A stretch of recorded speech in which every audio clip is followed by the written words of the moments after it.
करोड़ रोम छिद्र का ये शरीर है और 3.5 करोड़ रोम छिद्र के शरीर में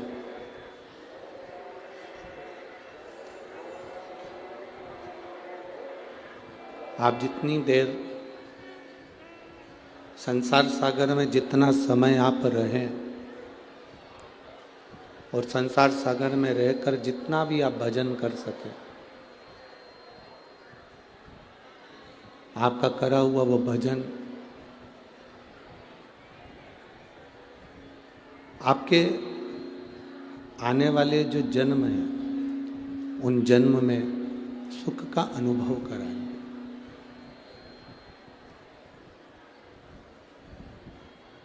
देखिए,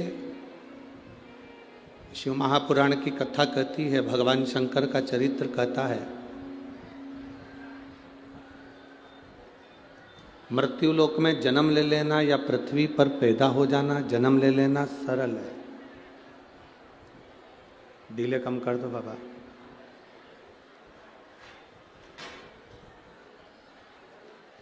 पृथ्वी पर जन्म लेना सरल है।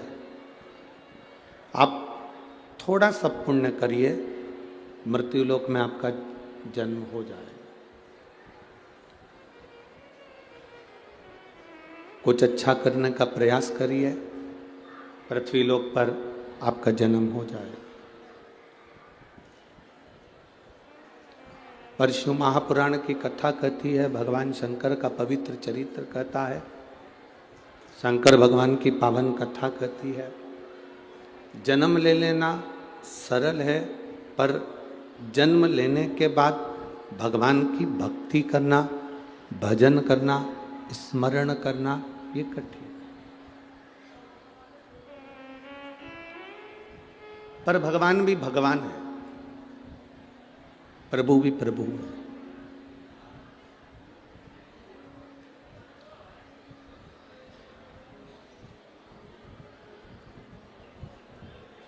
भगवान ने अपने भक्तों के लिए अपने दिल में, अपने हृदय में एक स्थान बना रखा।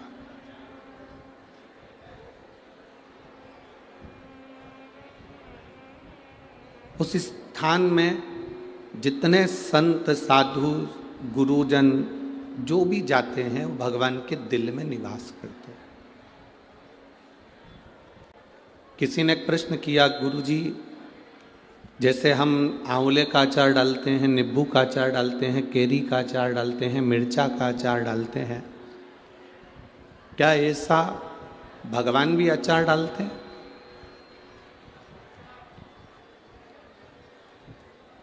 क्या भगवान के पास में भी अचार डालने का कोई नियम है?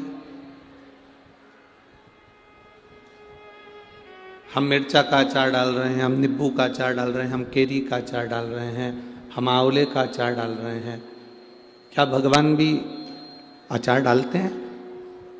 क्यों नहीं डालते? आप अच्छे अच्छे केरी को छांटकर, अच्छे अच्छे नींबू को छांटकर, अच्छे अच्छे आंवले को छांटकर, अच्छी अच्छी मिर्ची को छांटकर एक बरनी में डालते हो, मसाला डालते हो, तेल डालते हो और अचार बना लेते हो।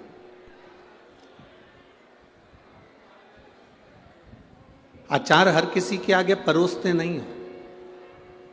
जो तुम्हारा प्रिय है उसकी थाली में तुम अचार दे देते हो, वो अचार खाता है। कोई चाट रहा है, किसी को मसाला अच्छा लगता है, किसी को फाँक अच्छी लगती है, किसी को अचार का तेल अच्छा लगता है, वो चाट रहा है। जैसे अचार की बरनी में अचार को भरा जाता है और वो अचार संभाल कर रखा जाता है और किसी किसी को दिया जाता है, उसी तरह मेरे भोलेनाथ, मेरे नारायण, मेरे ब्रह्मदेव, मेरे राम, मेरे कृष्ण ने अपने हृदय में, अपने दिल में एक बरनी ऐसी रखी है जिसमें भक्तों को, संतों को, साधुओं को प्राण छोड़ने के बाद जब वो जाते हैं उनको उस बरनी में रख लेते हैं। उस बरनी में रख, अचार की बरनी में रखते हैं, अपने दिल की बरनी में रखते हैं। और जब जरूरत पड़ती है तब वो अचार दिया जाता। और अचार की एक फांक निकाल कर फेंकी जाती है, दी जाती है, फिर वो अचार लोग चाटना चालू करते हैं। इस भिंड जिले में इस चंबल की भूमि पर, चंबल के क्षेत्र में मेरे भोलेनाथ ने, मेरे नारायण ने, महाराज जी महामंडलेश्वर स्वामी ददरहुआ सरकार जैसे आचार्य का एक स्वरूप हमको दिया है, जिसको हमें स्मरण कर कर अपनी भक्ति को प्रबल करना। ये भगवान की दिल में जो बरनी बनी है, हृदय में जो बरनी है, उसमें जो संत रखाते हैं, उस संत में से एक संत है। सहज नहीं है हमारा। साधु, गुरु, भक्त, भगवान का भजन करने वाला, स्मरण करने वाला कोई साधारण नहीं होता। आज भिंड जिले में चंबल की इस भूमि को कौन नहीं जानता। आप इतना कह दीजिए कि हम चंबल से आए हैं तो आधे तो वैसे ही घबरा जाते हैं।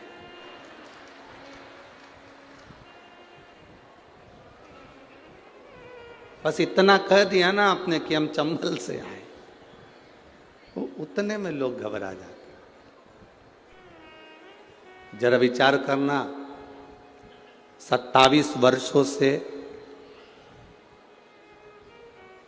गुरु महाराज की अपन शताब्दी वर्ष के आनंद के अंतर्गत ये 27 साल से उनके उत्सव को सीएपीए के रूप में अपन मना रहे हैं। 27 साल से तो ये मना रहे हैं, और उसके पहले जब गुरुजी यहाँ रहे होंगे, स्वामी जी संत महात्मा यहाँ रहे होंगे, और उन्होंने जो बालाजी की, श्री हनुमंत लाल जी की सेवा करी होगी, सीताराम सरकार की सेवा करी होगी, तो विचार करिएगा इस संपूर्ण चंबल की भूमि में जब चारों तरफ लोग भय से होंगे, तब एक संत इस भूमि पर बैठकर जब हनुमान जी और राम जी की तप साधना करता होगा, तो ये भूमि कितनी पवित्र होगी। और उस स्थान पर महाराज जी का बैठना और ये भगवत भजन करवाना,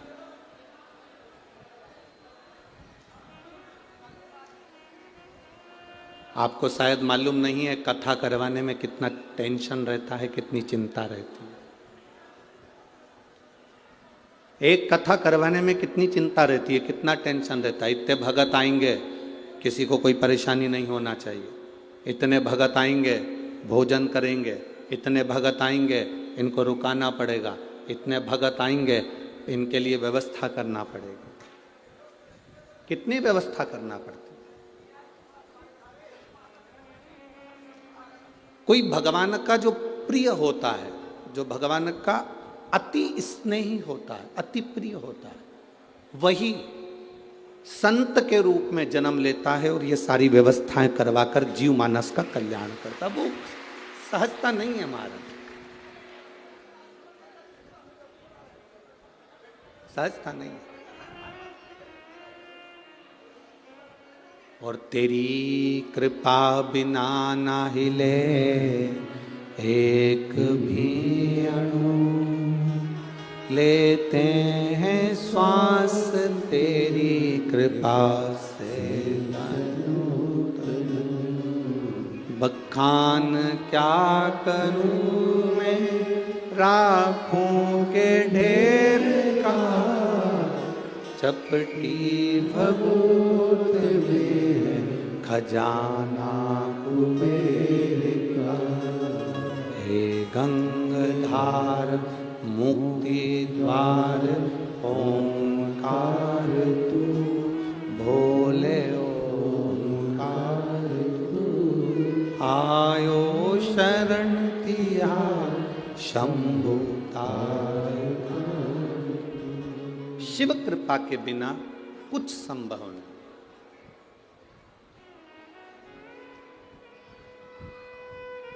अगर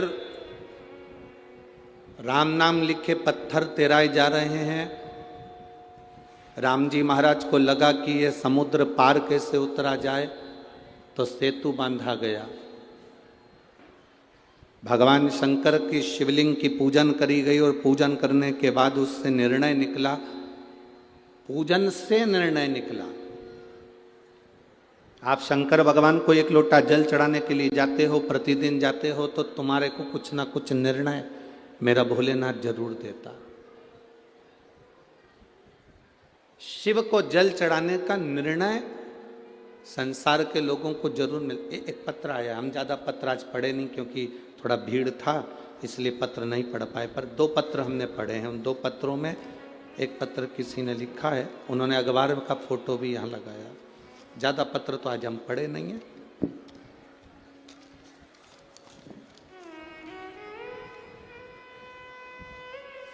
इस पत्र की सबसे पहली लाइन आप टीवी के माध्यम से और एलईडी के माध्यम से, टीवी पर और आपके सामने जो एलईडी लगी है उस पर देखेंगे। इस पर लिखा है, एक बेलपत्री का बल और 1 लोटे जल का फल। इस पत्र को जिसने लिखा है स्वर्णलता वर्मा, पति श्री राजेश वर्मा, कहीं बैठे हों, रंजना नगर, बाईपास रोड, भिंड, मध्य प्रदेश। मेरा मोबाइल नंबर ये है। कहीं बैठी हों तो हाथ हिला सकती हैं। अगर किसी ने ये पत्र लिखा है तो अगर कहीं बैठी हों तो हाथ हिला सकती हैं। स्वर्णलता वर्मा, पति श्री राजेश वर्मा, रंजना नगर, बाईपास रोड, भिंड, मध्य प्रदेश। कहीं बैठे हों तो हाथ हिला सकते हैं। आप ही हैं? हाँ, ऐसे हाथ हिला दो एक बार वापिस। ठीक है। श्री शिवाय नमस्तुभ्यम गुरुदेव। एक लाइन इन्होंने बहुत अच्छी और लिखी है, लुटा दिया भंडार काशी वाले ने, कर दिया माला माल काशी वाले ने। गुरुजी, शिव महापुराण को नमन करता हूँ। मेरी बेटी स्वप्निल वर्मा ने सिविल जज के लिए परीक्षा दी, 2021 में दी, पर उसका मेंस नहीं हुआ। बेटी बहुत उदास हो गई। आप लोग भी टीवी के माध्यम से और एलईडीओं के माध्यम से पत्र पढ़ सकते हैं। मेंस नहीं हुआ, बेटी बहुत उदास हो गई। मैंने उससे कहा कि बाबा पर भरोसा कर, अब तू एक काम कर, 1 लोटा जल और बेलपत्री शहद लगाकर बाबा को समर्पित करना प्रारंभ कर। गुरुजी, दुनिया के लोग हंसते होंगे कि बेलपत्री पर शहद लगाने से कोई फल मिलता है क्या? इस दौरान मैंने उससे बाबा से प्रार्थना करी, बाबा को नमन करा, कुबेरेश्वर महादेव का स्मरण करा। कथा पंडाल में बैठकर कथा श्रवण करी। दुनिया के लोग कहते हैं गुरुजी पंडाल में बैठकर कथा सुनने का फल क्या होता है? कोई मुझसे पूछे कि मैंने कथा सुनी अग्रवाल धर्मशाला में जाकर सीहोर में, और पशुपति नाथ का व्रत किया, बाबा का क्या बखान करूं गुरुदेव। मेरी बेटी ने पुनः फिर परीक्षा दी और 18 फरवरी शिवरात्रि के दिन बिटिया का रिजल्ट आ गया और मेरी बेटी 25 सितंबर को जज बन गई और उसको पुष्टि मिल गई। मैं बाबा को यहाँ नमन करने आया हूँ। आज मेरी बेटी जज बनी है और वो शिव की कृपा से, श्री हनुमंत लाल जी की कृपा से, बाबा की कृपा से बनी है। मैं बहुत बहुत नमन करता हूँ। एक बार हाथ हिला दीजिए। श्री शिवाय नमस्तुभ्यम। बधाई आपको बहुत बहुत, आपकी बिटिया को जज बनने की बधाई हो। बैठिए। शिव तत्व किसको कहते हैं? 1 लोटा जल भगवान की भक्ति का गुणगान, भगवत भजन खाली नहीं जाता। आप श्री ददरुआ धाम आते हैं, श्री बालाजी के दर्शन करते हैं, श्री हनुमंत लाल जी के दर्शन करते हैं, वहाँ प्रणाम करते हैं, नमन करते हैं, वो खाली नहीं जा सकता। इस पवित्र भूमि पर बैठकर आप भगवत भजन कर रहे हैं, वो खाली नहीं जा सकता। इतने संतों का आपको दर्शन हो रहा है, इतने गुरुजन का, इतने ब्राह्मण जन का आपको दर्शन हो रहा है, ये खाली नहीं जा सकता। कोई खाली नहीं। ए मेरी भिंड की जीजियों और मेरे जीजाओं, भले आपका बैग छोटा हो, आपका झोला छोटा हो, आपका पल्लू छोटा हो, पर मेरा महादेव बहुत मोटा है, देने में कमी नहीं रखता। तो देता है तो इतना देता है। देवता देते हैं पल्ला झाड़ के, और महादेव देता है छप्पर फाड़ के। वो सहजता में नहीं देता, वो देता है तो ऐसा देता है कि उसमें तुम्हारी भक्ति बस मूल है, तुम्हारा विश्वास मूल है।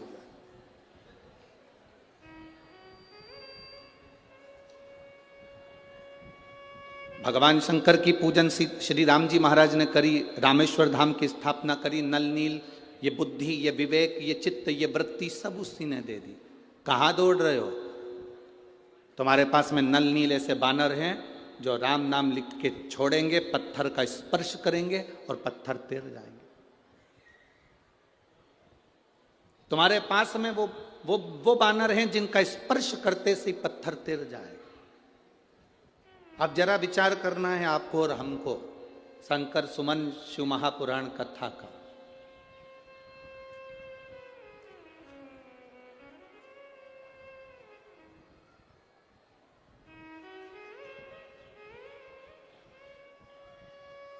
ये हमारे जीवन की पहली ऐसी कथा है जिस कथा का नाम हमने नहीं रखा है।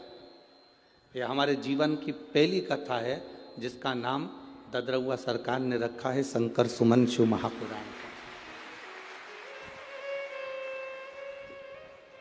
अपनी जीवन की पहली कथा है। हमेशा कथा का नाम हम देते थे, पर अब की बार हम समीर को बोले, आशीष जी को बोले, जो सरकार कहेंगे वो कथा का नाम। तो क्या उनका मन है चंबल क्षेत्र में शंकर सुमन हो, बाबा के नाम से हो, हनुमान जी के नाम से हो। हमने कहा जो सरकार ने लिख दिया, सील ठप्पा लग गया, वो कथा बाबा हनुमान जी महाराज खुद बाचेंगे। अपने को नहीं बाचना है, वो खुद आके बाचेगा। ददरउआ धाम वाला श्री बालाजी महाराज, श्री हनुमान जी खुद बाचेंगे, अपने को नहीं बाचे।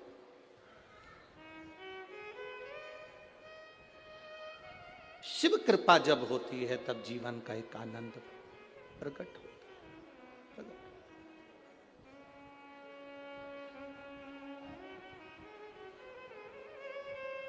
उनकी कृपा बिना कुछ नहीं।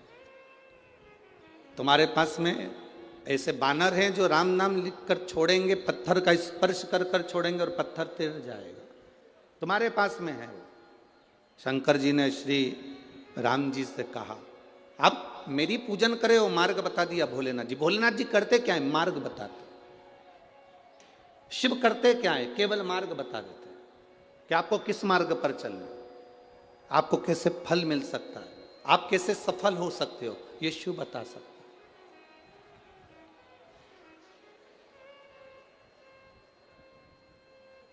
अब राम जी ने नल नील को बुलाया कि तुम्हारे पास में कोई ऐसी विद्या है। वो विद्या तुम्हें श्राप लगा था, क्योंकि तुम संतों के सामान को पानी में फेंक देते थे, वो डूब जाता था। तो संतों ने कह दिया जो भी चीज फेंकेंगे वो तैर जाएगा। कभी कभी श्राप भी दुआ का काम कर जाता है, श्राप भी आशीर्वाद का काम कर जाता है। आप में से कितनी माताएं बैठी होंगी, आप में से कितनी बहुएं बैठी होंगी, और आप में से कितने लोग आस्था चैनल पर कथा सुन रहे होंगे, फेसबुक यूट्यूब पर कथा सुन रहे होंगे, जिनके घर के माँ बाप उनको गाली बके होंगे। सास 24 घंटा बहुओं को कोसी भी होगी, गाली भी दी होगी, अपशब्द भी कहे होंगे, ताने भी दिए होंगे। पर कभी भविष्य पुराण को उठाकर पढ़ना, उस भविष्य पुराण में एक बात लिखी हुई है। आप अगर गीता प्रेस गोरखपुर की भविष्य पुराण पढ़ेंगे तो उसके 36वें नंबर के पृष्ठ को आप पढ़ सकते हो।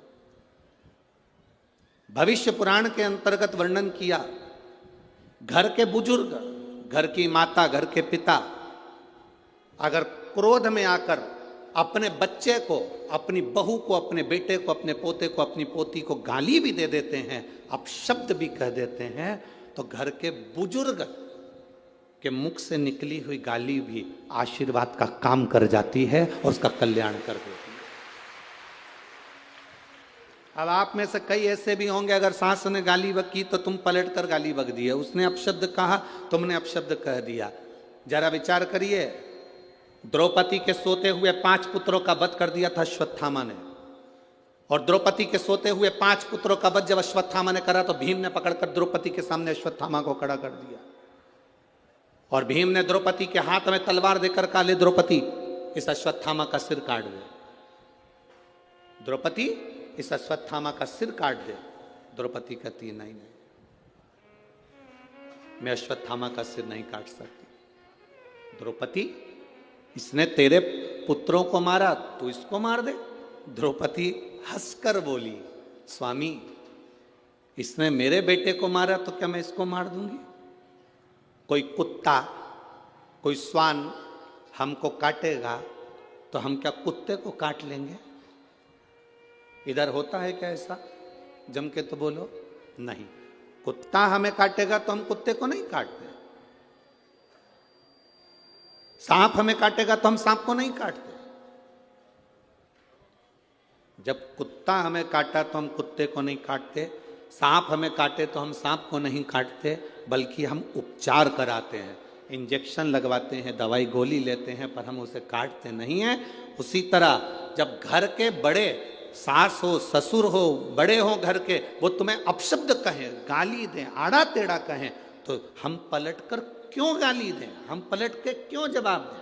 तो ये तो वही हाल हो गया ना कि कुत्ता हमें काटा और हम कुत्ते को काट गए, सांप हमें काटा और हम सांप को काट गए।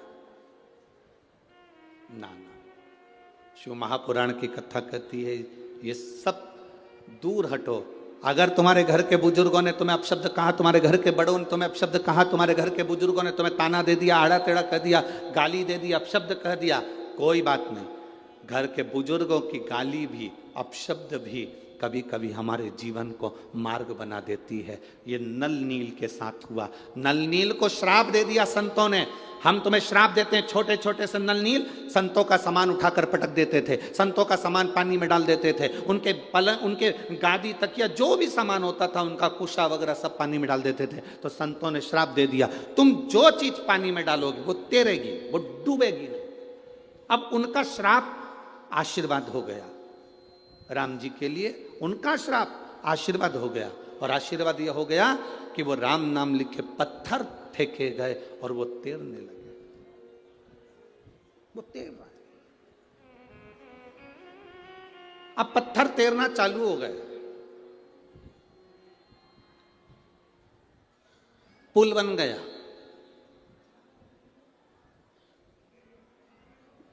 जब अपने गांव का पुल इतनी जल्दी नहीं बनता, जरा विचार करो रे, जरा विचार करना, अपने शहर का पुल इतनी जल्दी नहीं बनता। लोग मंच पर आकर माइक पकड़ पकड़ कर जरूर कह देते हैं, तो किसी ने कहा नेताजी ये वाला पुल बना दो, बस बन जाएगा। नेताजी ये पुल बना दो, बन जाएगा। नेताजी ये पुल बना दो, बन जाएगा।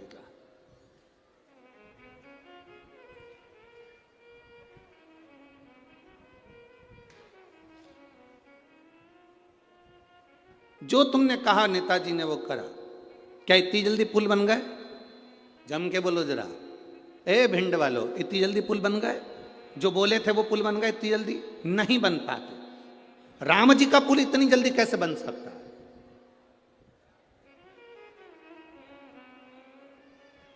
पत्थर तैरना चालू करे, पुल बनना चालू हुआ, इतने में रावण को सूचना पहुंच गई। रावण के पास सूचना। शंकर क्या करते हैं जरा वो देखिएगा, शिव क्या करते हैं वो समझिएगा। रावण के पास सूचना गई, और जैसे ही रावण के पास सूचना पहुंची,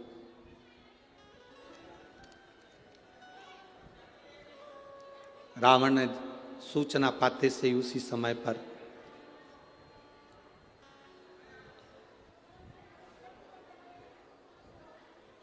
रावण के 3 पत्नियां थी।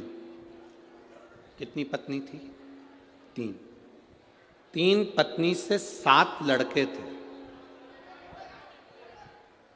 3 पत्नी से 7 लड़के थे और एक रावण की लड़की थी जिसको स्वर्ण मच्छा कहा गया। अब आप कहेंगे गुरुजी ये कौन सी रामायण में से लिया गया है? तो आप अगर स्मरण करेंगे तो ये राम के रामायण, राम के रामायण का ये एक प्रसंग बड़ा सुंदर प्रसंग है। महाराज, थाई और कंबोडिया में ये रामायण का बड़ा बड़ा प्रचलन है वहां पर। तो राम के रामायण में लिखा, रावण की 3 धर्म पत्नियां थीं। उन 3 धर्म पत्नियों के 7 लड़के थे। 7 लड़कों में एक बहन थी जिसका नाम था स्वर्ण मच्छा, जिसको कहते थे स्वर्ण परी। रावण ने अपनी बेटी को बुलाया और बेटी से कहा, बेटी सुन, तू स्वर्ण परी है, मेरी बेटी है, तुझे मालूम है राम नाम लिखे पत्थर तेराए जा रहे हैं और पुल बांधा जा रहा है। कुछ ऐसा कर दे कि वो पुल ना बंधे। स्वर्ण मच्छा समुद्र में गई, अपने पिता के शब्द सुनकर पानी में गई और पानी में जाकर उसने अपने समुद्र के अंदर जितने भी, जल के अंदर जितने भी जीव थे उन सबसे कहा, मेरा कहना मानो, इस सारे पत्थरों को उठा उठा कर एक कोने में लगाना चालू कर दो। जैसे ही नल नील पत्थर फेंकते वो पत्थर जाते, पुल बनकर आधा तैयार हुआ था। आधे पुल का सामान उठाकर सारे की सारे समुद्र के जीव उन पत्थरों को ले जा के छुपा देते। बड़ी आफत खड़ी हो गई। अब जब आफत खड़ी हुई तो लक्ष्मण जी ने, लखनलाल जी ने तुरंत उसी समय पर श्री हनुमंत लाल जी को बुलाया और हनुमंत लाल जी को बुलाकर कहा, श्री हनुमान जी महाराज ये बताओ कि ये पत्थर इतने तेराए जा रहे हैं, इतने पत्थर तेरा रहे हैं, ये पत्थर सब जा कहाँ रहे हैं? इतने पत्थर तेराने के बाद ये कहाँ जा रहे हैं? ये पत्थर कहाँ जा रहे हैं? कहा, महाराज जी पता नहीं ये पत्थर जा कर रहे हैं, ये पत्थर पहुंच कर रहे हैं। अब विचार किया गया कि आखिर ये पत्थर कहाँ जा रहे हैं। हनुमान जी महाराज बस पानी में कूदने वाले थे, पानी में कूदने वाले थे, इतने में देव अधिदेव महादेव उस समय पर प्रकट हो गए और भगवान शंकर ने कहा, हनुमान तुम्हें कहीं जाने की जरूरत नहीं है, रावण की लड़की है स्वर्ण मच्छा जो कि इस पानी में जाकर जीवों के साथ इन पत्थरों को लेकर एक कोने में एकत्रित कर रही है, इसलिए पुल नहीं बन पा रहा। आप आज्ञा करें मैं क्या करूं? आप आज्ञा करें मैं क्या करूं? तब भगवान शंकर ने कहा, तुम्हें कुछ नहीं करना, केवल तुम्हें करना कुछ नहीं है, केवल एक काम करना, अपनी जो गदा है उसको जल में छुआ देना, केवल जल में छुआ दो। हनुमान जी की गदा का नाम क्या था?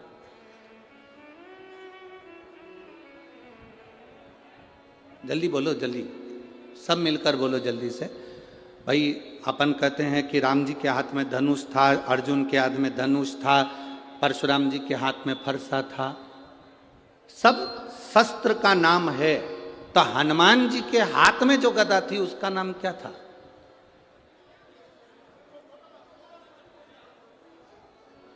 उस गदा में ऐसा क्या था जो हनुमान जी के हाथ में थी? हनुमान जी के हाथ में जो गदा थी उस गदा का नाम क्या था? उसका नाम था कुमोदकी। कौन सी गदा थी वो? जम के बोलो जरा, सबको याद होना चाहिए। कभी कोई प्रश्न करे तो आपके जीवन में वो उत्तर आपके सामने हो। कुमोदकी उस गदा का नाम था जो हनुमान जी के हाथ में थी। उसको कुबेर ने दिया था हनुमान जी, शिव जी के कहने पर।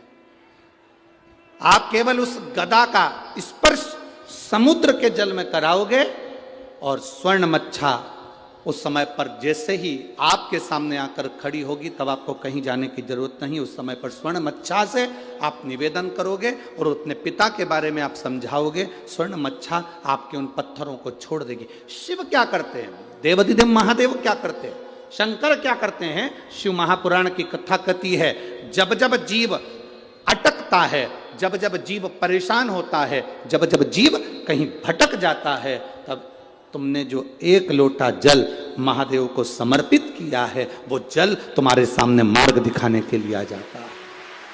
वो एक लोटा जल तुम्हारे सम्मुख में आ जाता है। वो एक लोटा जल तुम्हारे जीवन का सुख प्रदान कर देता है।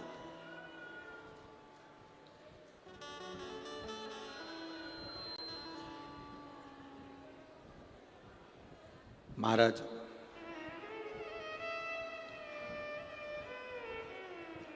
कल अपन ने कथा में श्रवण करा था, भगवान शंकर भगवान की धर्मपत्नी माता सती दक्ष प्रजापति के यज्ञ में जाती हैं और उनका शरीर उस यज्ञ की अग्नि में कूद कर उन्होंने अपने प्राणों को त्याग दिया था।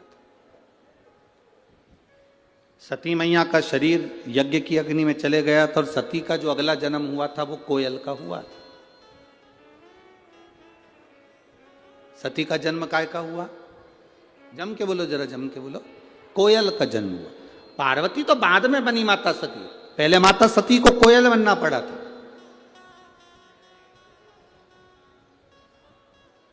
और कोयल बनकर माता सती घूमती रही, भ्रमण करती रही, भ्रमण करती रही।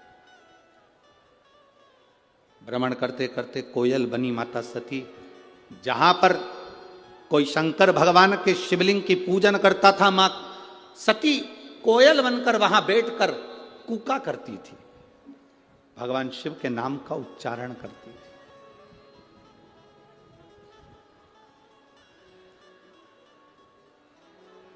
अब किसी ने एक प्रश्न किया, गुरुजी भगवान शंकर की पत्नी थी माता सती, तो उनको कोयल तो बनना नहीं था, वो कोयल क्यों बनी? शिव महापुराण की कथा कहती है, जब दक्ष प्रजापति यज्ञ कर रहे थे, अगर सती को प्राण त्यागना था तो कहीं दूसरी जगह जाकर त्यागती, चल जाता, पर सती ने प्राणों को त्यागा तो उस यज्ञ की कुंड की अग्नि में त्यागा। कोई साधु, कोई सन्यासी, कोई तपस्वी, कोई साधक, कोई उपासक, कोई संत, कोई ब्राह्मण, कोई गृहस्थी भी अगर कोई अच्छा कार्य कर रहा है, कोई तुम्हारे नगर में, तुम्हारे गांव में, तुम्हारे क्षेत्र में, तुम्हारे इस परिवार में कोई अच्छा काम कर रहा है, उसमें कभी अड़चन मत डालो।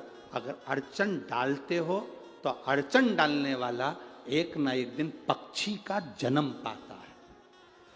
पक्षी का जन्म उसको लेना ही पड़ता है।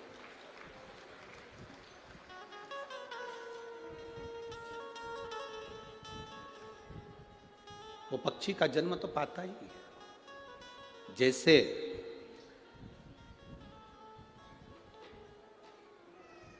84 लाख योनियों में 20 लाख योनि पेड़ पौधे की है। 84 लाख योनियों में 20 लाख योनि पेड़ पौधे की है। 20 लाख। अब वो 20 लाख योनि पेड़ पौधे की मिली, क्यों मिली? उसका कारण क्या था? किस कारण से मिली? केवल एक कारण था पेड़ पौधे की योनि पाने का, कि आप अपने आसपास में जितने वृक्ष लगे रहते हैं, जितने पेड़ पौधे लगे रहते हैं, जितने वृक्ष लगे रहते हैं, उन वृक्षों को आप काटते हो, तोड़ते हो, बेकार कर देते हो, तो वो वनस्पति का जो देवता है वो भी आपको वृक्ष बनने का, पौधा बनने का श्राप देता है। हमने एक बात पहले भी कथा में कही, अगर यहाँ भिंड की जीजियों ने सुनी होगी तो उनके स्मरण में होगा। बेलपत्री का पत्ता बेलपत्री के वृक्ष से तोड़ लो, उतार लो, मना नहीं है। तुलसी का दल तुलसी के पौधे से उतार लो, मना नहीं है। पीपल का पत्ता पीपल के वृक्ष से उतार लो, मना नहीं है। आंवले का पत्ता, आंवले का फल वृक्ष से उतार लो, मना नहीं है। पर इतना शिव महापुराण की कथा कहती है कि बेलपत्री का वृक्ष की डाली नहीं टूटना चाहिए, आंवले के वृक्ष की डाली नहीं टूटना चाहिए, तुलसी के पौधे की डाली नहीं टूटना चाहिए। ये डाली अगर टूटती है तो जीव कितना भी दान करा हो, कितना भी पुण्य करा हो, कितना भी सत्कर्म करा हो, वो सब व्यर्थ चले जाता है, उसका कोई फल नहीं मिलता। आपको अगर बेलपत्र की जरूरत है, आप बेलपत्र लिए और बेलपत्र की आपको जरूरत है, आप डाली में से बेलपत्र तोड़ो ना। डाली क्यों तोड़ना? आप उस बेलपत्र का प्रयोग करो। शंभु शरणे पड़ी मांगू घड़ी रे घड़ी, दुख काटो दया करी ने दर्शन। आपको जरूरत है, आप ले बेलपत्री का पत्ता। एक बेलपत्री के पत्ते में क्या औषधि है, जिस दिन आप जान जाओगे उस दिन बेलपत्री के पेड़ को कभी नहीं तोड़ोगे। हां, बेलपत्री का वृक्ष सूख गया, हरा नहीं रहा, पत्ते नहीं है, हरापन नहीं है, पूरा सूख गया। बेलपत्री के वृक्ष को बजा कर देखो, पूर्ण तरह से अगर सूख गया है, तब उसकी जो जड़ निकाली तुमने, उस जड़ को निकालकर इधर उधर फेंकना नहीं, उसका चंदन बनाकर एक मुठिया बनाकर तैयार रखो। और जब तुम्हारे जीवन में तुम्हें लगे कि हरे वृक्ष को नहीं काटना, हरे वृक्ष को बेकार नहीं करना, जो बेलपत्री का वृक्ष सूख गया हो, जो पत्ती नहीं आ रही, फल नहीं आ रहा है, पूरा सूख गया, उसको तुमने बजा कर देख लिया कि बेलपत्री का वृक्ष पूर्ण तरह से सूख चुका है, ये किसी काम का नहीं रहे। थोड़े समय के बाद लोग इसे काट लेंगे, उसमें पत्ती नहीं आती, फल नहीं आता, पूरा सूख गया है, उसमें ना पत्ती है ना फल है, अड़भंगा है, बिल्कुल खाली। उस बेलपत्री के वृक्ष की जड़ को, उस तने को, उसको निकाल लो और उसकी एक अच्छी मुठिया बनाकर तैयार रखो।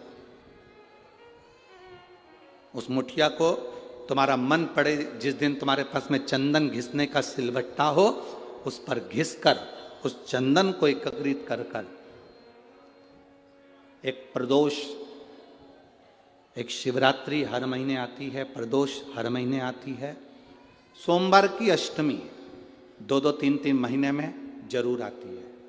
अगर आपने प्रदोष के दिन शंकर भगवान को बेलपत्री का चंदन लगाया है, शिवरात्रि के दिन आपने बेलपत्री का चंदन लगाया है, और यदि सोमवार की अष्टमी के दिन बेलपत्री का चंदन लगाया है, इन तीनों डब्बी को आप अलग अलग कर लीजिए। एक डब्बी रख लो आपके पास में कि मैंने सोमवार की अष्टमी के दिन बाबा को चंदन का लेपन करा है और बेलपत्री का चंदन लगाया। उस चंदन को निकालकर शिवलिंग में से निकालकर एक डब्बी में भर कर रख लीजिए, या तो कोई प्लेट में उसको सुखा लो, प्लेट में सुखा लो उसको, और प्लेट में सुखा लो उसको, और या तो गोली बनाकर उसकी गोली बनाकर रख लो। दूसरा, प्रदोष के दिन बाबा को जो तुमने बेलपत्री का चंदन लगाया, परंतु याद रखना हरे वृक्ष की डंडी को नहीं सुखाना है, सूखा हुआ वृक्ष। और यदि आपने प्रदोष के दिन का चंदन बनाया है तो उसको बाबा पर लगाकर उसके लेपन को आप निकालकर उसकी गोली बनाकर ले लीजिए। तीसरा, शिवरात्रि के दिन आपने बाबा को अगर बेलपत्री का चंदन लगाया है तो उसको शिवलिंग पे से उतार कर उसको प्लेट में सुखाकर उसकी गोली बनाकर रख लीजिए। अब प्रयोग करिएगा, कभी मौका मिल जाए तो प्रयोग कर कर देखिएगा। शरीर में कहीं पर भी गांठ पड़ गई हो और डॉक्टर कह रहा है कि इसका ऑपरेशन जरूरी है, तो प्रदोष के दिन जो आपने बाबा के ऊपर बेलपत्री की जड़ का जो चंदन का लेपन करा है और उसकी जो गोली बनाई है, उसको 15 दिन तक रोज एक गोली पानी से निगलना प्रारंभ करो। कुंदकेश्वर महादेव का नाम लेकर उस गोली को खाना प्रारंभ करिए। आपको 15 दिन के बाद डॉक्टर से जांच कराने के लिए जाइए, गठान धीरे धीरे गलना प्रारंभ हो गई हो, गांठ धीरे धीरे गल रही हो, उसका फल मिलता है। प्रदोष वाली बेलपत्र का, चंदन का जो गोली तुमने बनाई उसका फल तुम्हें मिलेगा। अब सोमवार की अष्टमी के दिन का जो चंदन है, बाबा को जो तुमने बेलपत्री का चंदन का जो लेपन करा है, देखिए डॉक्टर हनुमान जी के यहाँ पर ये कथा चल रही है। करने वाला डॉक्टर हनुमान जी हैं, कराने वाले डॉक्टर हनुमान जी हैं, और सुनने वाले डॉक्टर हनुमान जी हैं और बोलने वाले भी डॉक्टर हनुमान जी हैं। कर लिया वो आपके ऊपर। दूसरे नंबर पर है सोमवार की अष्टमी के दिन का चंदन, जो आपने बेलपत्री के जड़ को घिसा है।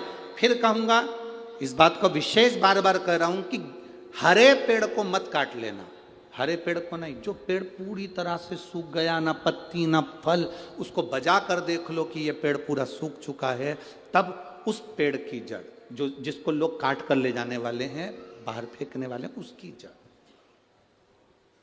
दूसरे नंबर पर है सोमवार की अष्टमी के दिन आपने जो बाबा को लेपन करा है, बेलपत्री की जड़ का चंदन बनाकर लेपन करा है, उसकी जो गोली है, अगर बच्चा 8 साल का हो गया, 9 साल का हो गया, 10 साल का हो गया और वो गंदगी कर रहा है, बिस्तर पर गंदगी कर रहा है, सुसु कर रहा है, या अचानक उसको भय हो जाता है या किसी ना किसी तरह से उसको रोग ग्रसित हो जाता है, उस बच्चे को भी आप छोटी सी गोली हफ्ते में केवल एक बार, जो सोमवार की अष्टमी के दिन जो आपने चंदन का लेपन करा है, हफ्ते में एक बार उस गोली को बच्चे को पीस कर पानी के साथ देना प्रारंभ करो। आपको धीरे धीरे उस बच्चे में आनंद की अनुभूति हो जाएगी, गंदगी नहीं कर सकता।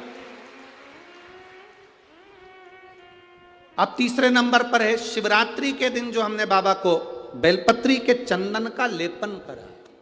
शिवरात्रि के दिन,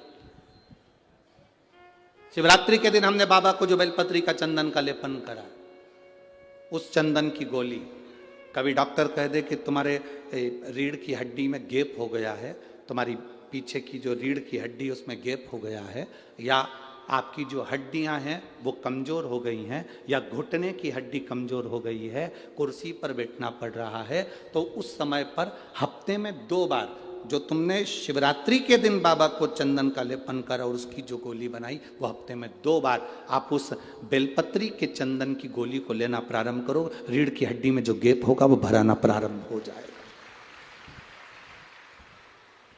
शिव तत्व है। हमने गोली का क्यों बोला? हम बोल देते कि चंदन को तुम बस ऐसे ही चाट लो, पर गोली इसलिए कि वो सूख जाएगी तो वो आपके काम में आराम से आ सकती, सूखने चंदन का ले, उस चंदन का सुख है। महाराज बोल बम का नारा है, सारी समस्या का हल, शिव की भक्ति हमारा एक आनंद, शंकर की एक भक्ति का। सती मैया स्वयं सती, सती मां। अब सती को कोयल बनना पड़ा, सती को कोयल,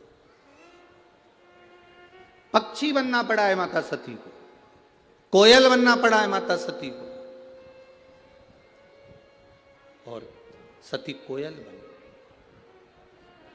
अब कोई कहे कि गुरुजी क्या पक्षी भगवान शंकर का भजन करते हैं?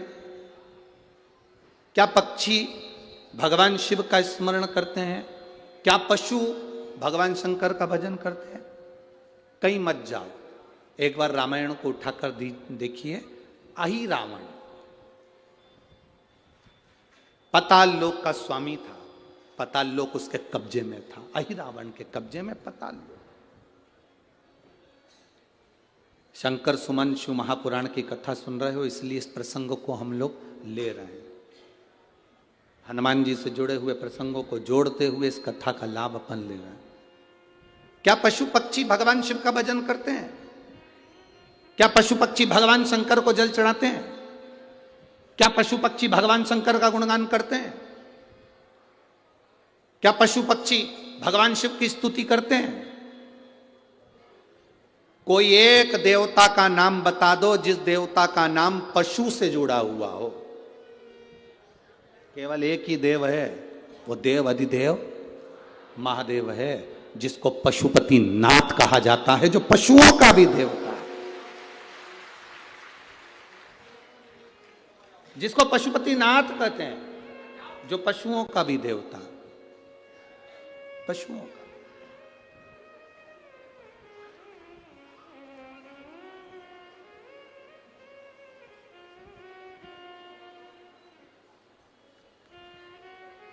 किसी देवता को पशुओं का नाथ नहीं कहा गया।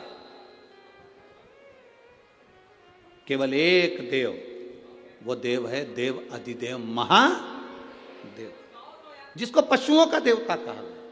अभी ये कथा जो ददरौआ धाम में चल रही है 28 तारीख से चालू हुई, 2 तारीख तक चलेगी। 2 तारीख को यहाँ कथा विराम हो जाएगी। 5 तारीख को जलगांव महाराष्ट्र में प्रारंभ हो जाएगी। यहाँ जो कथा चल रही है वो 1 बजे से 4 बजे तक चल रही है। जलगांव में जो कथा चलेगी वो 2 बजे से 5 बजे तक चलेगी। आप जो जलगांव महाराष्ट्र की कथा सुनेंगे उसमें आप एक प्रसंग सुनेंगे, क्योंकि उस कथा का नाम है देव अधिदेव महादेव शिव महापुराण की कथा। उसमें हम एक प्रसंग सुनेंगे कि ऐसा कौन सा पशु, ऐसा कौन सा पक्षी, संसार में जन्म लेने वाला कोई पशु हो, कोई पक्षी हो, वो शिव की स्तुति करता है। इसका प्रमाण कहां है? तो हमारे यहाँ की रामचरितमानस में, हमारे संवादों में मिलता है इसका प्रमाण। अहिरावण पाताल लोक का स्वामी, अहिरावण पाताल लोक में रहता है और पाताल लोक में शंकर और देवी का उपासक है। माता रानी का उपासक शिव का उपासक है, शंकर और पार्वती का उपासक है अहिरावण। उसने पाताल में जल के अंदर एक शिवलिंग का निर्माण कर रखा।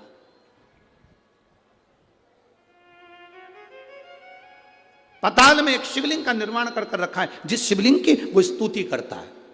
अहिरावण, रावण, कंस, ऐसा संसार में जितने जितने जीव हुए, चाहे वो देवता हो, असुर हो, गंधर्व हो, मनुष्य हो, सबने शिव की स्तुति करी, सबने।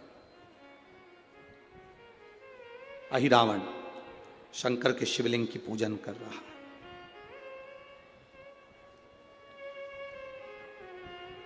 शिव के शिवलिंग की स्तुति कर रहा है।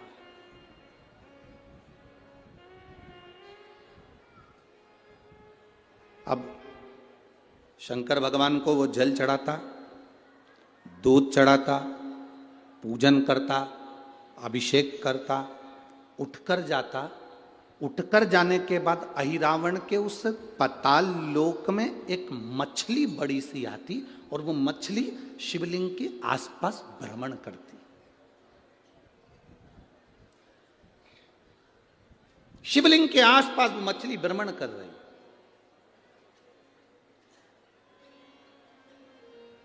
ये बात अहिरावण को नहीं मालूम कि मैं शंकर भगवान का शिवलिंग का पूजन कर कर उठता हूं और वहां एक मछली आकर जल में घूमा करती है।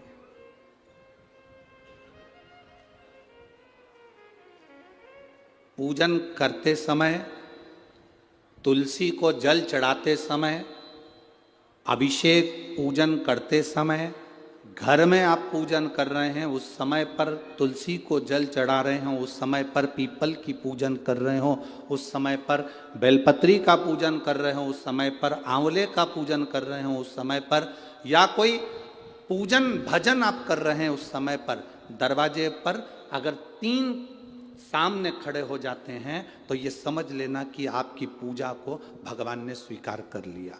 कौन 3 है उसका स्मरण करिएगा।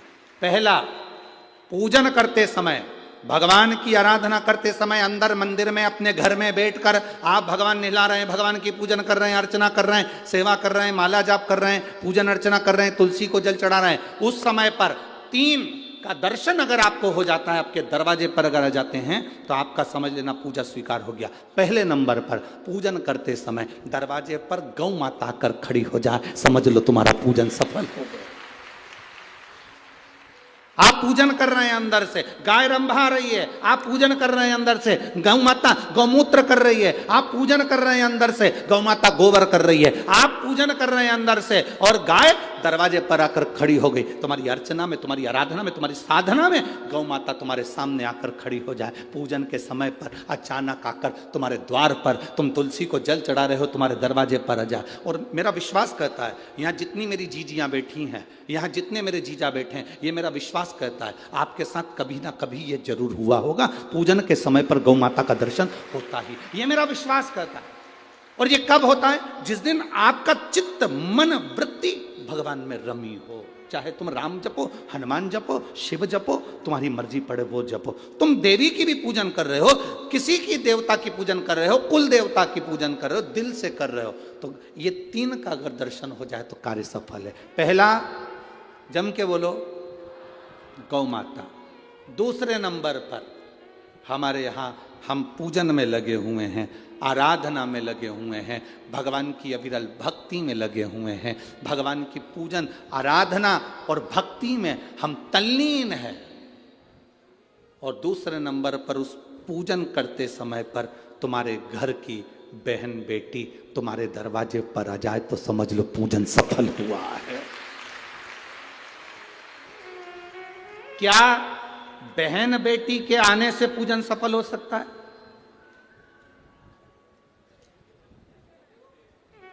कहां लिखा हुआ है महाराज जी? आप इतनी बड़ी बड़ी बातें कहते हो। पूछने वाले पूछ सकते हैं, कहने वाले कह सकते हैं, आपने कैसे कह दिया कि बहन बेटी के आने से सफल हो जाता कार्य? तो आप उठाओ, हिमालय राज का बेटा बाणासुर से दोस्ती कर लेता, माता पार्वती का भाई बाणासुर से दोस्ती कर लेता है, और दोस्ती कर लेता है तो उसके चुंगल में फंस जाता है, बाणासुर के चुंगल में भाई संकट में आ जाता है। आज हिमालय राज और मैनावती दोनों बैठकर भगवान की आराधना कर रहे थे, इतने में पार्वती का आगमन हो जाता है। पार्वती ने आते से ही देखा, पिताजी आप आराधना कर रहे हो, पूजन कर रहे हो, किस लिए, क्यों? मैनावती ने कहा तेरा भाई संकट में घिरा हुआ है। पार्वती ने कहा क्यों चिंता करते हो, क्यों चिंता करते हो? पिताजी मैं आई हूं ना, चिंता मिटा दूंगी, चिंता मिटा दूंगी, आप चिंता ना करें। क्या हुआ? बाणासुर तेरे भाई को कष्ट दे रहा। बेटी पार्वती ने संकल्प ले लिया, उस बाणासुर का अंत मैं करूंगी। ना भगवान ब्रह्मा बाणासुर को मार सके, ना भगवान कृष्ण बाणासुर को मार सके। बाणासुर की कन्या भगवान कृष्ण के पास में, वहां उनके पौत्र के पास में गई, भगवान कृष्ण का युद्ध बाणासुर के साथ हुआ, हजार भुजा, तो बाणासुर को भगवान कृष्ण नहीं मार सके। बाणासुर को न नारायण मार सके, न ब्रह्मा मार सके, बाणासुर को न शंकर मार सके, क्योंकि शिव ने तो वर दिया था। बाणासुर को केवल मारा है तो माता पार्वती अर्ध कुंवारी बनकर संहार कर कर चली जाती। कोई तुमसे पूछे कि सियोर वाले महाराज ने कहा कि बहन बेटी के पूजन करते समय अगर बहन बेटी आ जाती है, पूजन करते समय हमारे घर की बहन बेटी, तुम्हारे कुल की बहन बेटी, तुम्हारे घर की बहन बेटी तुम्हारे दरवाजे पर आ गई, भले तुम उसको कुछ दो मत दो, पर बहन बेटी अगर तुम्हारे पूजन के समय पर तुम्हारे क्यों आप लोगों के ऐसा नियम है कि नहीं हमको नहीं मालूम। हमारे यहाँ तो ऐसा नियम है कि जब भी घर में कोई बड़ा आयोजन होता है, शादी होती है, फंक्शन होता है, कोई उद्यापन होता है, कोई चीज़ बड़ी करते हैं, तो सबसे पहले फ़ोन बहन बेटी को लगाते हैं कि हमारी बहन हमारे यहाँ आए, हमारी बेटियाँ, हमारी नंदे हमारे यहाँ आए, हमारी बुआ हमारे यहाँ आए। अब पूछोगे गुरुजी ये प्रसंग बहन बेटी को बुलाने का तो भगवान कृष्ण के यहां से चालू हुआ।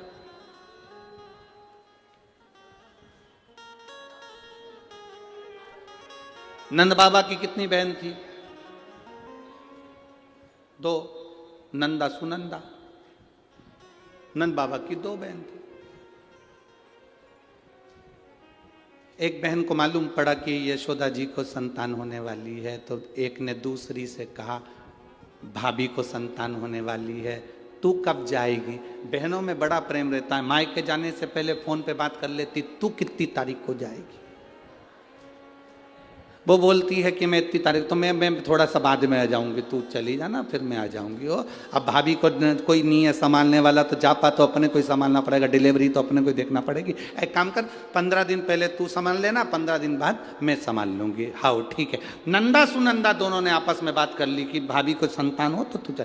तो आ गई नंदा, नंद बाबा की बहन नंदा आकर घर में रहने लगी, और भाभी को जब जापा हुआ तो सबसे पहले नंदा भगवान को हाथ जोड़कर कहती है, बाबा ऐसी कृपा करना, ए बाबा ऐसी कृपा करना, मेरे भैया की यहाँ 60 साल के बाद तो औलाद हो रही है, तो ऐसी कृपा करना कि उनके घर में लड़का हो जाए। और नंदा हाथ जोड़ती जोड़ती जोड़ती जोड़ती यशोदा जी के कक्ष में गई, और जो कक्ष में गई जाकर जो दर्शन करा तो लाला का दर्शन था। नंदा खुश हो गई, थाली उठाकर बजाने लगी कलदार से, और एक थाली को उठाकर उस नंदा ने बजाया, थाली को उठाकर। कांसे की थाली, पीतल की थाली, तांबे की थाली, जिसके घर में बजती थी उसके घर में शुभ संदेश आता था। आज के जमाने में स्टील बजता है।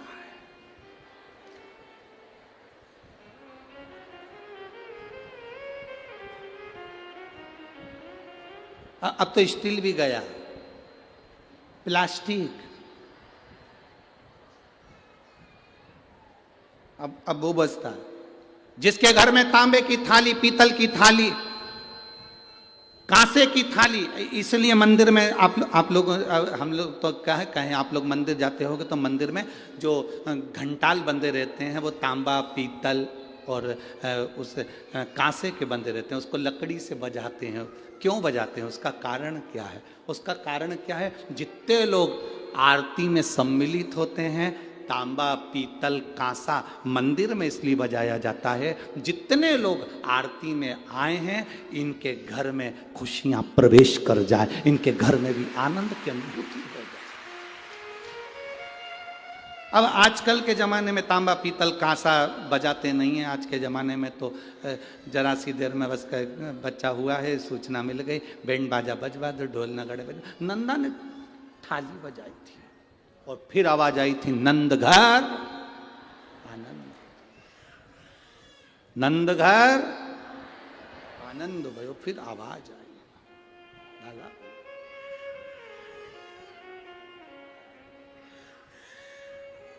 शिव तत्व कह रहा।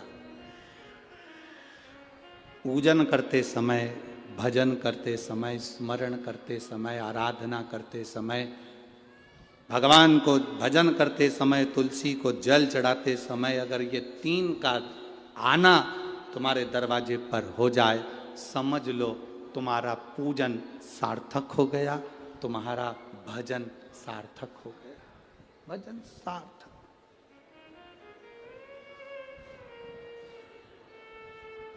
अब आज सुबह की हम आपको बताएं, एक तो महाराज जी ने कमरा भी ऐसी जगह दिया है कि जहां सबकी आवाज हमको सुनाई दे जाए। अब आज सुबह की सुन लो, तुम बोल दे पक्का। अब सुबह की बात, सुबह मॉर्निंग वॉक पर उठे, सुबह सुबह का समय था, घूम रहे थे, इतने में 2 जीजी और 2 जीजा। अब वो हमारा जो कमरा है उसी के पास में, वहीं पर थोड़ी दूर पे कॉम्प्लेक्स बना हुआ है, देखा है ना तुम लोगों ने? हाँ, तो 2 ही जीजी जीजा उसे बोली, अरे बाप पानी तो आ ही नहीं रहा। इतना में जीजा बोला, थोड़ी देर में नल चालू हो जाएगा, तुम चिंता मत करो। अब अंदर कौन बैठा है? ददरउआ धाम श्री हनुमान जी महाराज। अब इनने तो जीजा से कहा था, अब इनको क्या मालूम था कि अंदर भी एक जीजा है, वो साधारण थोड़ी ना। अब इनकी टंकी का तो नल खुड़ गया, उसने ऊपर का चालू कर दिया, धड़ धड़ धड़ धड़ धड़। सवेरे 5:30 बजे की घटना। और जो पानी गिरना चालू हुआ, जो पानी, इतने में दोनों जीजी जीजा से बोली, ये कहां से आ गया? अब ये उन जीजा से बोल रही थी, वो मालूम पड़े वो भीतर वाले ने, उसने टंकी का नल खोल दिया। जो पानी गिरना चालू हुआ, थोड़ी देर का आया, 15-20 मिनट, पर जीजी हो नहाली। और जीजा होन भी नहा नुहा के कंगी पाटी पाड़ के हम उधर घूम के उधर आए, तो चिल्ला के बोले, श्री शिवाय। यहीं बैठे होंगे वो चारों जीजी जीजा, हो यहीं बैठे होंगे, ऐसा हो ही नहीं सकता कि यहाँ नहीं हो। यहीं बैठे होंगे वो चारों, और वहीं से चिल्ला रहे, श्री शिवाय। हमने कहा आ गया, सुनता है। उसको कहते हैं ददरउआ धाम का श्री हनुमान, साधारण नहीं। सुनता है, सुन लेता, तुरंत सुना। महाराज, भक्ति जितनी प्रबल हो, विश्वास, आपने दिल से कहा, उसने दिल से सुना। सफलता देता है बाबा, सफलता। क्या ना, तेरी कृपा बिना ना हिले एक भी, लेते हैं श्वास तेरी कृपा से। पूजन करते समय, भजन करते समय, स्मरण करते हुए, नाम जाप करते हुए 3 का दर्शन हो जाए, तुम्हारे दरवाजे पर आ जाए, जीवन की सफलता मानना, पूजन सफल मानना। पहले नंबर पर जम के बोलो गौ माता, दूसरे नंबर पर बहन बेटी, और तीसरे नंबर पर हैं संत गुरुजन, जो निष्कपट भाव के, जो तुम्हारे दरवाजे पर कुछ मांगने नहीं आए हैं। जो मांगने आए हैं वो नहीं, पूजन करते समय तुम्हारे दरवाजे पर कोई संत, कोई ब्राह्मण, कोई गुरुजन, कोई भक्त ऐसा आ जाए जो मांगने नहीं आया, फिर बस तुम्हारे सामने तिलक लगाकर भक्ति में डूबा हुआ, भजन में डूबा हुआ वो तुम्हारे सामने आ जाए, समझ लो कि तुम्हारी पूजन सफल हो गई। मांगने नहीं, मांगने नहीं, केवल आया, भजन गाया, सीताराम कहा, हर हर महादेव कहा, श्री शिवाय नमस्तुभ्यं कहा, जय श्री हनुमान जी कहा, और वो अपना चले गया। तुम्हारे दरवाजे पर मांगा नहीं उसने। असली संत तुम्हारे दरवाजे पर गुरुजन, ब्राह्मण जन, भक्त जन, कोई भगवत प्रेमी तुम्हारे दरवाजे पर दर्शन हो जाए पूजन के समय पर, समझ लो कि उसने स्वीकार कर लिया, उसने स्वीकार कर लिया। अही रावण शिवलिंग की पूजन करता है, चले जाता है, एक मछली शिवलिंग के आसपास घूमती रहती है। अही रावण जो जल चढ़ाता है, अही रावण जो दूध चढ़ाता है, अही रावण जो पदार्थ चढ़ाता है, मछली उसको ग्रहण कर लेती है।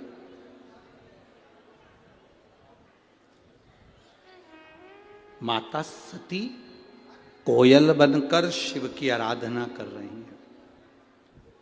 एक मछली शिवलिंग के आसपास घूमकर पाताल लोक में शंकर की आराधना कर रही है। एक मछली।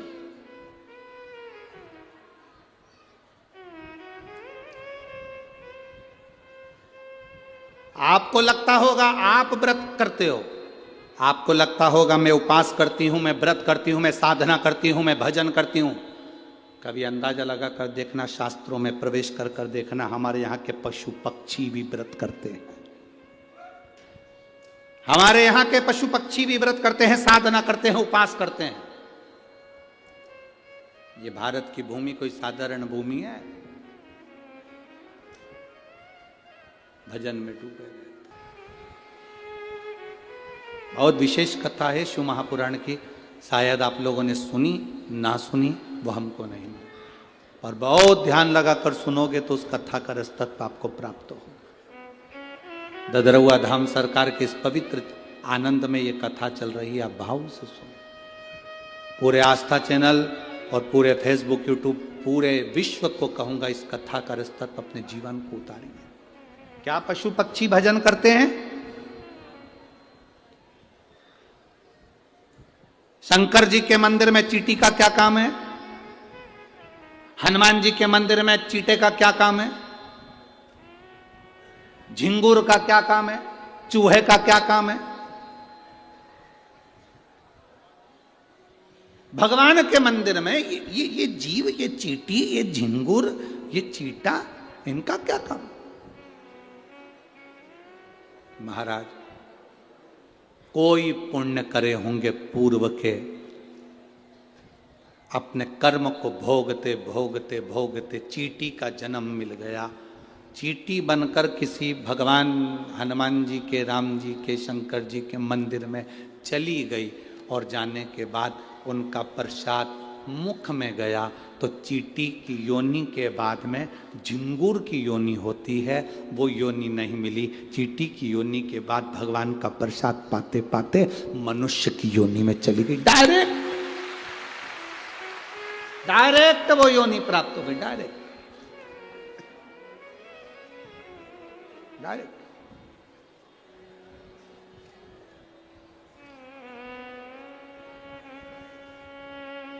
भटकना छोड़ दो। मछली ने, अही रावण कहीं चले गया, मछली शंकर जी पर चढ़ा हुआ पदार्थ कैसे पावे? मछली का संकल्प था, शिव जी के चढ़े हुए प्रसाद को ही वो ग्रहण करती है, शंकर पर चढ़े हुए अभिषेक के जल को ही वो ग्रहण करती है। अब मछली तड़पने लगी, 12 दिन हो गए, 15 दिन हो गए, 20 दिन हो गए, शंकर का कोई प्रसाद नहीं, मछली तड़प रही।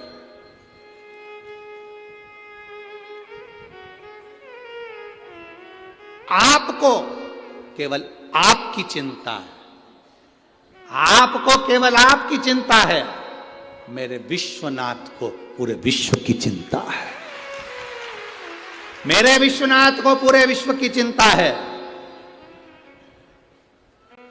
हमने पहले कथा में कहा, आज फिर कह रहे हैं, कोई देर से बनता है, कोई जल्दी बनता है, पर महादेव को जल चढ़ाने वाला एक दिन सेठ जरूर बनता है। खाली नहीं ना, उसको शंकर भगवान के चढ़े हुए जल का आचमन करा है, वो खाली नहीं जाएगा। शंकर भगवान पर बेलपत्र चढ़ाइए, वो खाली नहीं जाएगा।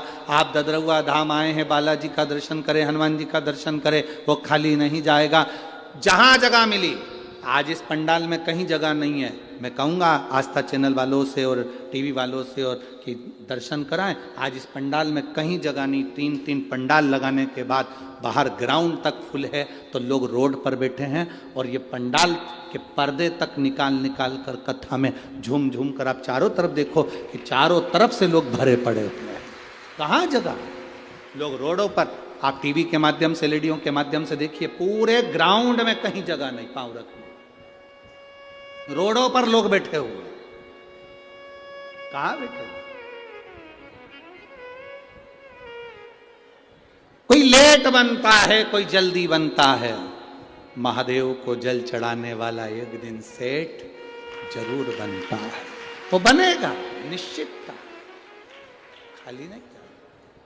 आप लोग एलईडी पर दर्शन कर रहे होंगे, अपार भिंड जिले के इस ददरउआ धाम में स्वयं हनुमान जी महाराज तुम्हें झाला दे देकर बुलाते हैं। शिव पुराण की कथा, स्वयं महाराज जी का जो संकल्प रहता है कि कथा साल में एक बार कोई महाराज आते रहें, संत आते रहें, गुरुजन आते रहें, ब्राह्मण जन आते रहें, कथा सुनाते रहें। महाराज जी का जो संकल्प है वो केवल खुद के लिए नहीं है, महाराज जी का संकल्प पूरे चंबल क्षेत्र को कल्याण करने का है, खुद के लिए नहीं। संपूर्ण चंबल क्षेत्र का कल्याण हो, संपूर्ण चंबल क्षेत्र का उद्धार हो।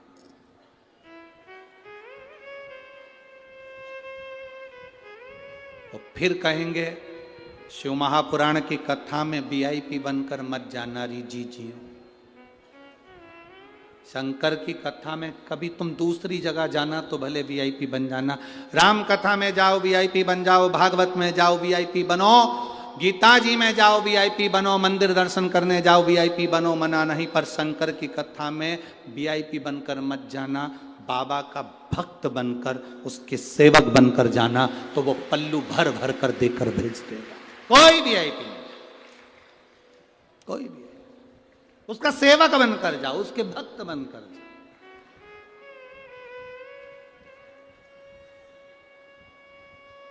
फिर क्या करेगा वो? अरे लुटा दिया भंडार काशी कर दिया माला काशी। फिर वो खाली नहीं रखता, फिर वो देकर भेज देता है, देता खूब देता, खूब खूब देता।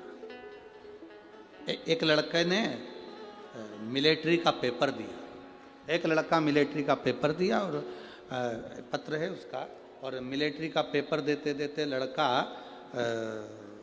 जब मिलिट्री का पेपर दिया, मैं नाम नहीं बोलूँगा क्योंकि बस इतना जरूर बोल दूंगा, उसके गांव का नाम है दिगुआ। क्या दिगुआ ही है ना, भिंड जिले में ही है, जिला दिगुआ, जिला दतिया की रहने वाली हूँ, कहीं बैठी हैं, मैं नाम नहीं बोलना चाहता क्योंकि बाबा की कृपा उस पर हुई है, तो ये शिव कृपा है। कहीं बैठी हैं, आप ही हैं, हाथ हिला दो। बधाई आपको बहुत बहुत, पहले तो बाबा की कृपा हुई उसके लिए बहुत बहुत साधुवाद।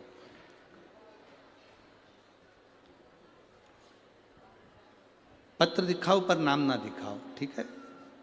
आए उसके लिए साधुवाद। एक बार फिर से हाथ हिला दो जी जी, बहुत बहुत साधुवाद।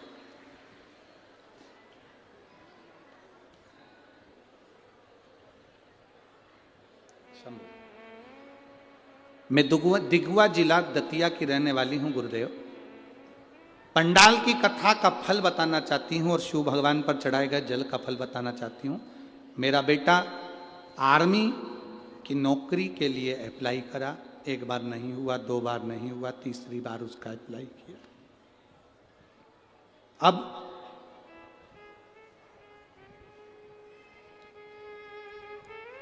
एक मिनट में निकल गया।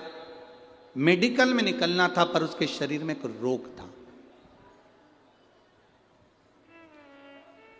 उसकी छाती का जो बैलेंस था उस रोग के अंतर्गत वो बराबर नहीं था, उसको एक गठान थी।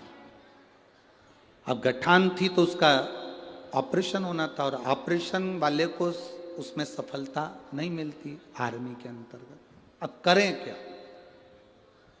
गुरुदेव, मैंने मेरे बेटे से कहा कि तू शिवजी पर जल चढ़ाया कर, वो सब समस्या का हल निकाल सकता है। बाबा 15 दिन बचे थे और मेडिकल होना था और जांच होना थी, पर बाबा की कृपा का मैं क्या गुणगान करूं।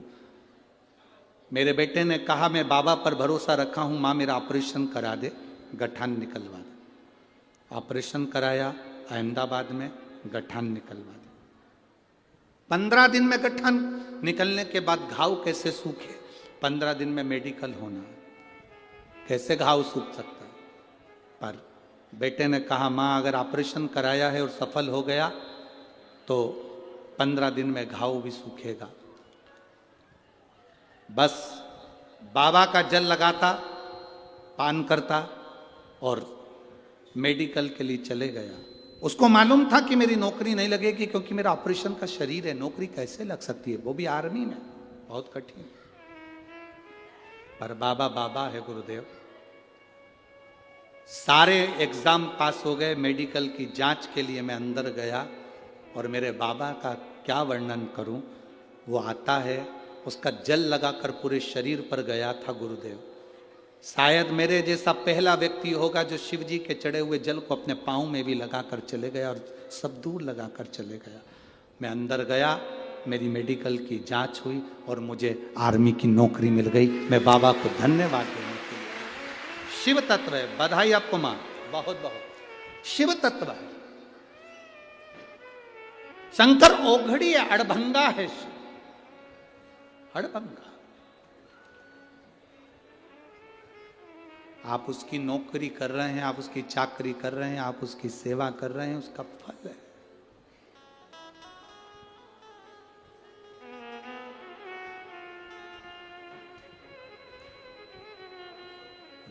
मेरे भोले तेरा सहारा है,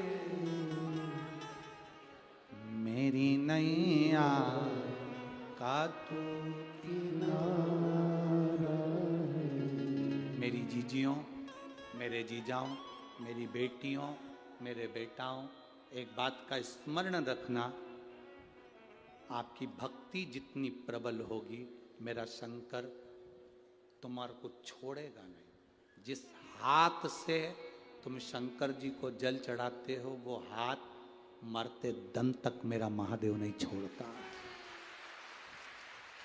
मरते दम तक मेरा महादेव नहीं छोड़ेगा।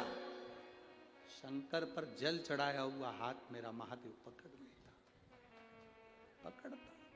मछली ने संकल्प ले लिया कि मैं चढ़ा हुआ जल ही, जो शिव जी पर चढ़ाया गया जो जल है, शंकर पर अभिषेक का जो पदार्थ है, शिव जी पे चढ़ाया गया अभिषेक की जो सामग्री वो लेते हैं, अभिषेक की। अब मछली नहीं हम ले रही है। अहिरावण के जाने के, अहिरावण चले गया 15 दिन तक अहिरावण नहीं आया, मछली तड़प रही है। मछली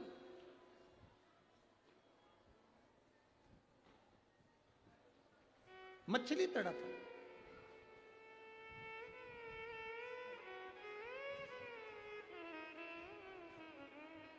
मछली। अब मछली का तड़फन, मछली का तड़फना, तड़फ।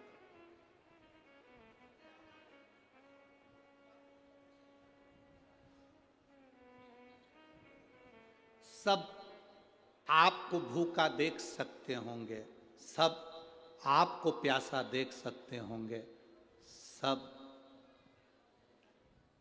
आपको खाली हाथ देख सकते होंगे, पर मेरा महादेव ना आपको खाली हाथ देखता है, ना मेरा महादेव आपको भूखा और प्यासा देखता है।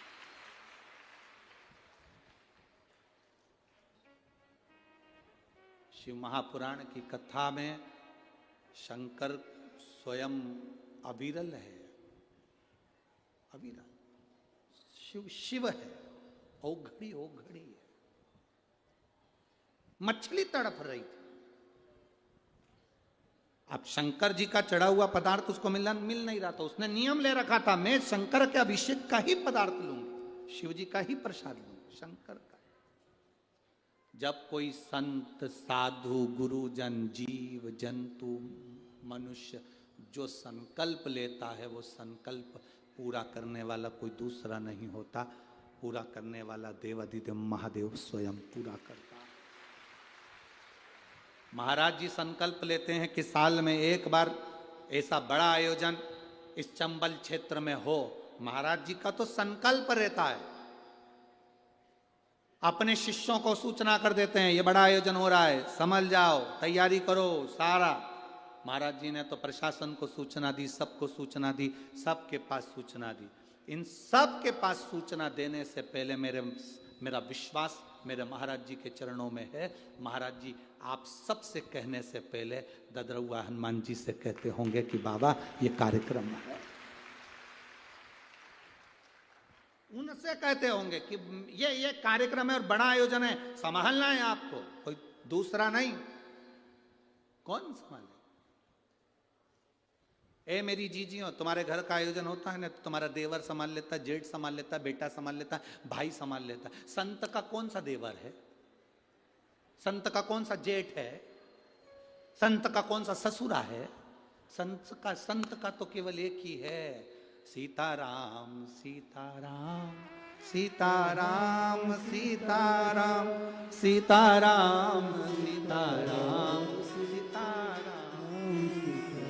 जब कोई समस्या आती है, संत उसी समय माला पकड़ कर बैठे जाते, सीताराम सीताराम। अब इनको टेंशन नहीं है, टेंशन किसको?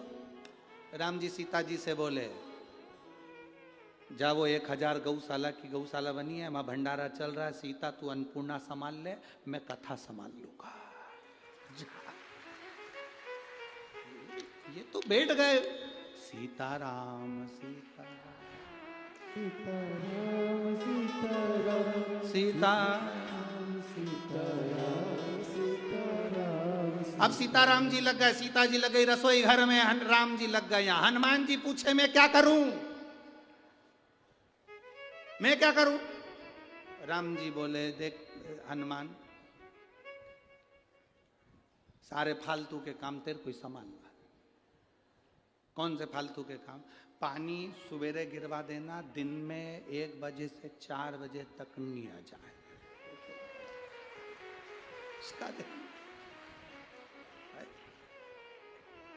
हवा चले मना नहीं, पर थोड़ी थोड़ी धीमी धीमी चले, देखिए इनके ठंड लग जाएगी रे बापड़ा। और भिंड की और चंबल की हवा लग गई तो देवियां और ओघड़ी हो जाएंगी। इनका ध्यान तुझे रख। तो हनुमान जी बोले मैं क्या करूं? राम जी बोले कुछ मत कर, वहीं बैठ अपने स्थान पर। सीताराम सीताराम सीताराम सीताराम। हनुमान जी बैठे अपनी जगह पर सीताराम कर रहे, भगवत भजन का आनंद ले रहे, भक्ति का आनंद ले रहे। तो ये सुख है जब हम कोई संकल्प लेते हैं, वो संकल्प हमारा नहीं रहता, वो संकल्प परमात्मा का रहता है। उसको पूरा कौन करेगा? परमात्मा करेगा। संकल्प लेने वाले तुम हो, पूरा कौन करने वाला है? परमात्मा। बेटा किसका? तुमने कहा मेरे बेटे की शादी नहीं हो रही, तुम जिस दिन कह दोगे मेरा बेटा नहीं, भोलेनाथ आपका बेटा, शंकर जी कहेंगे अब शादी करने की जवाबदारी मेरी है, पार्वती इसके लिए वर ढूंढ। तुम जब तक अपना मानकर चलोगे ये मेरा वो मेरा, गाड़ी मेरी, बंगला मेरा, जमीन मेरी, जायदाद मेरी, सत्ता मेरी, ये सब तुम मानकर चलिए मेरा घर मेरा घर मेरा घर मेरा घर मेरा घर मेरा घर, और मेरा मेरा करते हुए मर गए उसी घर में, बाथरूम में छुपकली बन के चिपक गए।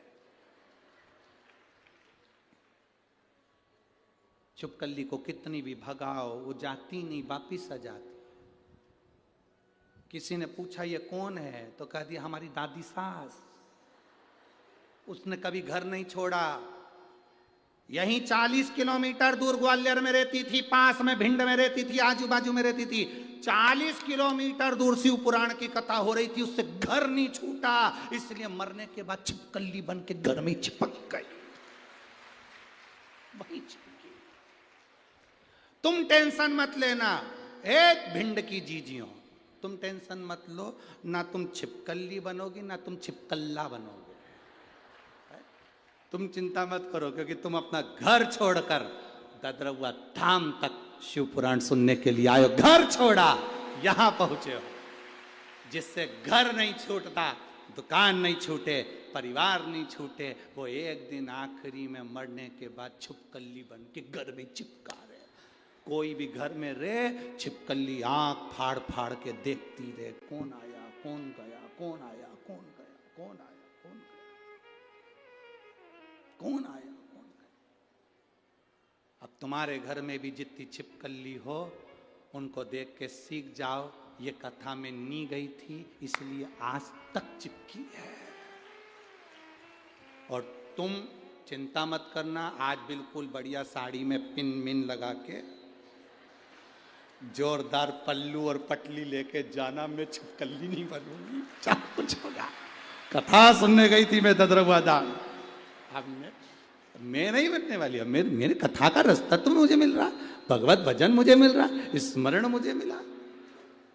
तुम भी बस भगवत भजन, सीताराम सीताराम सीताराम सीताराम सीताराम सीताराम स्मरण चित्त रखिए। मछली ने संकल्प ले लिया, शंकर पर चढ़ा हुआ ही खाऊंगी, इसके सिवाय कुछ नहीं, अब मुझे पेट भरने वाला महादेव होगा, इसके सिवाय कुछ नहीं। मछली शिवलिंग के आसपास भ्रमण करने, अहि रावण चला गया, समय आया, महादेव को चिंता व्यापने लगी। इस मछली ने इतना तप करा है, इतना तप करा है, मेरा मन करता है इस मछली को साधारण मछली नहीं रखना, इस मछली को सुख प्रदान करना है।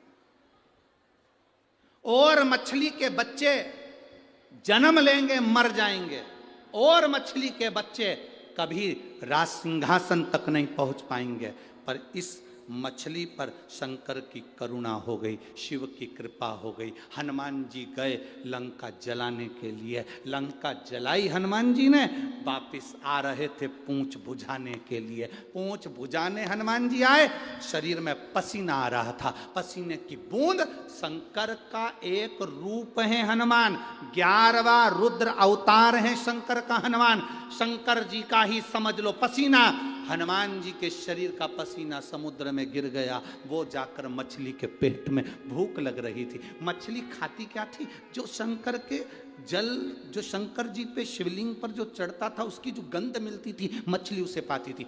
आज शिव के स्वरूप हनुमान जी के शरीर के पसीने की गंध मछली को लगा कि ये शंकर जी पे चढ़ा हुआ पदार्थ है, शिव जी के शरीर का पदार्थ। तो वहीं मछली हनुमान जी के शरीर के पसीने की बूंद को निगल गई, गर्भ ठेर गया, गर्भ ठेर गया।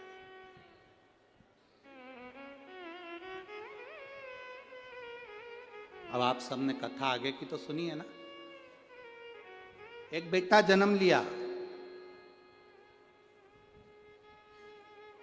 अहि रावण आ गए, मछली पकड़ी गई, अहि रावण के सामने मछली का पेट फाड़ा गया, एक बेटे ने जन्म लिया, मकरध्वज एक बेटे ने जन्म लिया। छोटे से बेटे को अहिरावण के पास लाया गया। ये बच्चा है, मछली के उदर में से निकला है, क्या करना है? बड़ा करो इसको, पाल पोस के बड़ा करा। नीचे का भाग उस बच्चे का मछली का था और ऊपर का भाग बंदर का था, मकरध्वज। मकरध्वज नीचे से मछली का भाग था, ऊपर से बंदर का भाग था, दरवाजे का द्वारपाल बना दिया।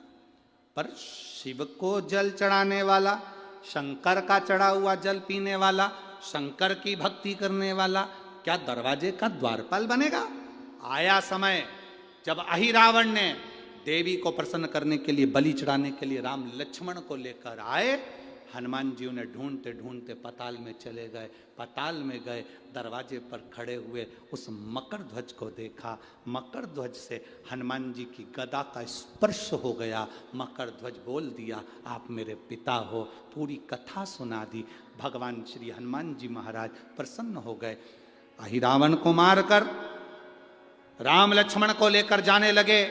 तब राम लक्ष्मण ने कह दिया, राम जी महाराज ने, ये साधारण नहीं, आपका पुत्र है, सिंहासन पर बैठना चाहिए।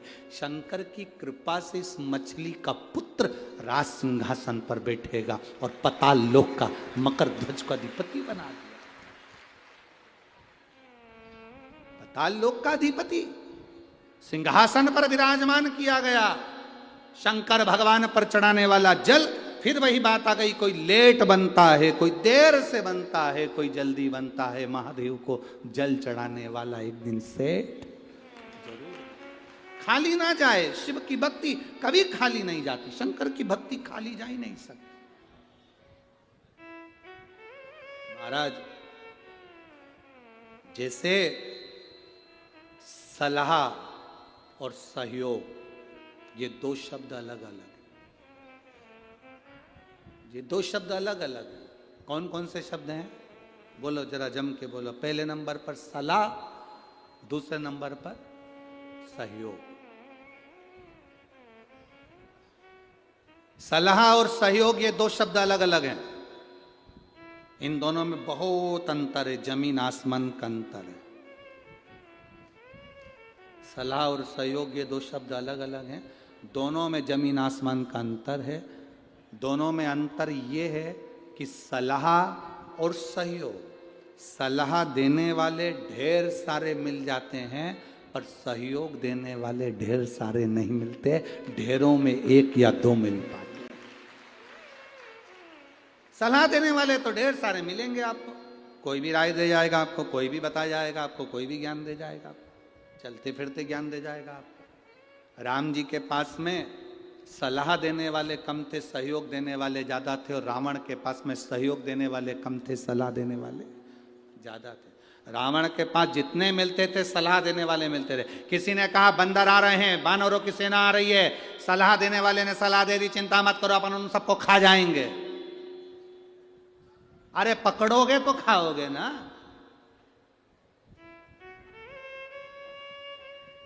जब वो पकड़ाई में नहीं आएंगे तो खाओगे क्या? खाक। सलाह और सहयोग में अंतर है, जमीन आसमान का अंतर है। सलाह देने वाले ढेर मिलेंगे। आप बैठे हो, आपका हाथ दुख रहा है, आप किसी से कह दो साहब मेरा हाथ दुख रहा है, पट्टा मान लो, एक्सरसाइज करो, हाथ से थोड़ा सा यूं करो, उंगली को ऐसे ऐसे हिलाओ, हाथ ऊंचा करो, नीचा करो, ऐसा करो, वैसा करो। सलाह देने वाले इतने मिल जाएंगे। पर कोई से कह दो साहब मेरा हाथ दुख रहा है, मुझे सहयोग करो। क्या सहयोग करना है? मेरा बैग उठाकर बस स्टैंड तक ले चलो, एक नहीं मिलेगा।